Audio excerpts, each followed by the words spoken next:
안녕하세요. 오늘은 테슬라 투자를 하면서 항상 일어났던 일, 이 일들이 항상 일어나다 보니까 요런 타이밍에 요런 상황에서 이제 매수를 하면은 적어도 손해보는 일은 없겠다 하는 그런 저희만의 경험치가 있어서 이 이야기를 오늘 전해 드려볼까 합니다. 자, 첫 번째로 테슬라는 갭이라는 것이 있잖아요. 상승 갭, 하락 갭, 이것을 항상 메우면서 생각보다 안정적이고 정직하게 주가가 움직여 줬습니다. 자, 이번 실적 발표 때 22%의 폭등이 있었죠. 그렇게 높은 주가 상승을 만들어낼 수 있었던 큰 이유 중에 하나가 로보택시 행사 이후에 실망 매물이 나오면서 발생한 그 갭이 존재를 했다. 그래서 그 갭을 매우 쉽게 메꾸고 올라갈 수 있었기 때문에 더 높은 주가 상승이 있었다고 이야기를 하시는 분들도 많이 있습니다. 그 갭이 약 8% 정도 된다고 하더라고요. 그렇다고 한다면은 지금 269달러의 테슬라 주가가 형성이 되어 있는데 여기서 4%만 더 올라가게 되면은 약 280달러를 기록을 하게 되는데 지금 280달러에서 적게는 290달러, 많게는 300달러 언저리까지 지금 갭이 존재를 합니다. 이 갭은 언제 발생했느냐? 2023년 7월 말에 테슬라의 2023년 2, 4분기 실적 발표가 있고 난 뒤에 실망감으로 하락을 한 그 갭이거든요. 그렇기 때문에 지금 4%만 올라가면은 280에서 적어도 290달러까지 또 다른 약 3%가 넘어가는 테슬라의 추가 상승을 만들어낼 수 있다. 아마 이것을 꽤 많은 분들이 알고 계시기 때문에 더더욱 지금 매수 심리가 더 붙을 가능성이 좀 더 있는 것 같기도 해요. 테슬라는 이렇게 상승갭이든 하락갭이든 메꾸어 왔었다. 이것을 매수 매도 전략을 취하실 때 참고를 하시면 좋을 것 같고요. 자, 그럼 두 번째 케이스가 있습니다. 이 역시도 첫 번째 케이스와 조금 유사하긴 한데 조금은 다르거든요. 테슬라의 목표 주가들이 하향이 되고 상향이 되는 경우들이 많이 있습니다. 근데 이 역시도 갭이 존재를 해요. 그것이 이제 작은 갭이든 큰 갭이든.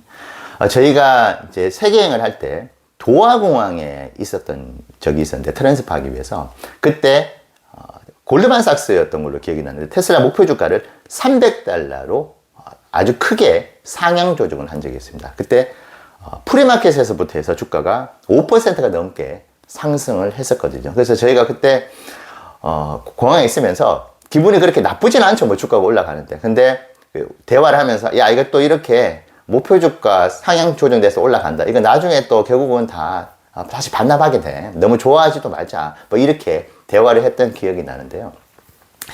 목표 주가 상향 조정이 있고 난 뒤에 움직이는 주가, 목표 주가가 하향되고 난 뒤에 주가가 하락하는 이것은 언젠가는 반드시 메꾸고 주가가 움직였다. 그래서 저희는 목표 주가가 하향돼서 주가가 떨어진 경우에는 이것이 다시 메꿔지기 때문에 편안한 마음으로 매수를 하면 되겠다. 지금 매수를 하면은 적어도 나중에 목표 주가 하향 조정으로 내려왔던 이것을 메꿀 거니까 이런 생각을 하면서 편안하게 모아가게 되는 것 같기도 합니다. 그래서 이 부분을 또 참고를 해주시면 좋을 것 같고, 자, 세 번째 이것도 참 재밌습니다.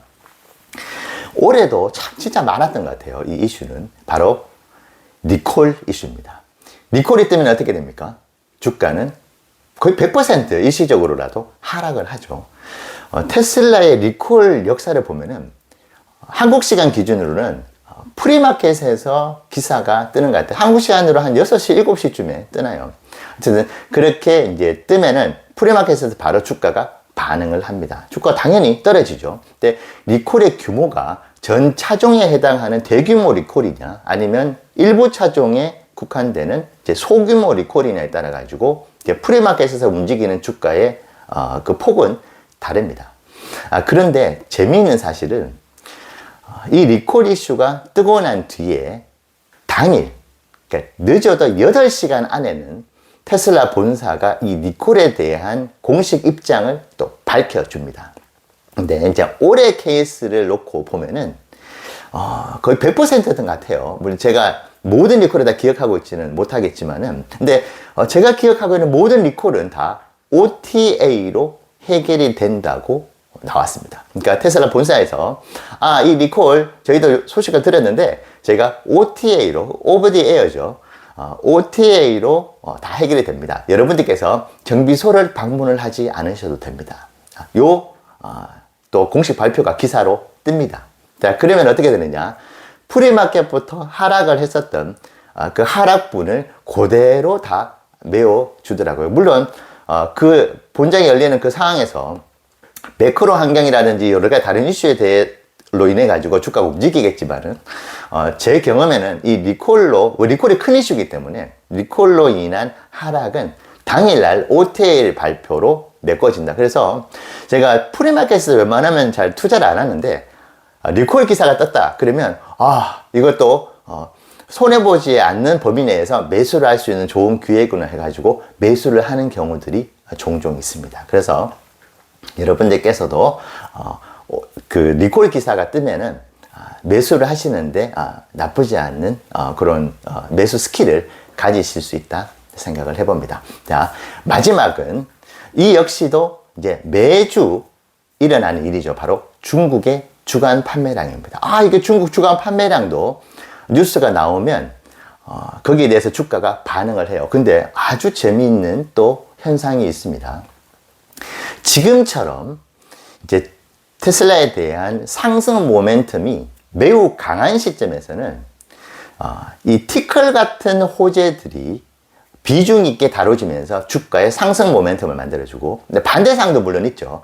하락 모멘텀이 매우 강하게 발생하고 있는 시점에서는 티클 같은 하락도 비중 있게 다뤄지면서 주가를 더 낮추게 되는 것이죠. 자, 중국의 주간 판매량은 매주 업데이트돼서 나오기 때문에 그런 상승 모멘텀이나 하락 모멘텀에 따라 가지고 주가의 움직임이 달라지긴 합니다. 그런데 꽤 재미있는 사실이 있는 것이 프리마켓에서 주가가 이제 움직이기 시작하잖아요. 한국 시간 6시쯤에. 근데 이 중국 주간 판매량이 발표가 되는 시점은 미국 시간으로 보면 새벽입니다. 그래서 중국 주간 판매량이 발표가 돼서 엄청나게 높은 수치가 나와서 이제 호재로 이제 시장에서는 받아들이겠다 싶더라도 시장은 생각보다 많이 안 움직여요. 왜냐? 미국에서는 새벽이기 때문입니다. 그래서 근데 이게 우리나라 시간으로 한 8시, 9시 이제 본장이 시작되려고 하는 그 찰나가 되면은, 그 순간이 되면은 이제 이 소식들이, 중국의 주간 판매량 소식들이 이제 미국에도 이제 알려지게 되는 그 빈도가 많아지잖아요. 그러다 보면은 중국 주간 판매량으로 인한 그 결과에 따라 가지고 주가가 움직이게 되는 그런 상황이 발생을 하게 됩니다. 근데 저는 이제 내일 중국 주간 판매량이 또 발표가 되잖아요. 지금 제가 보는 관점에서 매크로의 악재가 정말 시장을 뒤엎을 정도의 초대형 어떤 그런 안 좋은 소식들이 나오지 않는 한은 내일 중국 주간 판매량이 잘 나오면은 뭐 이도저도 아닌 시점에서는 크게 반응을 안 하는데, 지금처럼 강한 매수세가 들어올 가능성을 조금 높게 보는 상황에서 실적에 대한 정말 엄청난 서프라이즈가 나온 그 바로 다음 주에 중국 인도량 발표라고 한다면은 이 주간 판매량에 대한 결과에 따라서 주가가 생각보다 조금 크게 움직일 가능성도 있습니다. 자, 그러면 이제 지난 동기 대비했었을 때는 어떨까? 지난 동기에는 같은 주 기준으로 11,000대가 안 되는 판매량이 나왔더라고요. 자, 그러면 만약에 테슬라가 이번 주에 13,000대나 15,000대까지 나와서 이번 4, 4분기 때 중국 판매량도 엄청날 것 같아요 라는 그런 이미지를 심어주는 순간, 지금 매수 심리가 더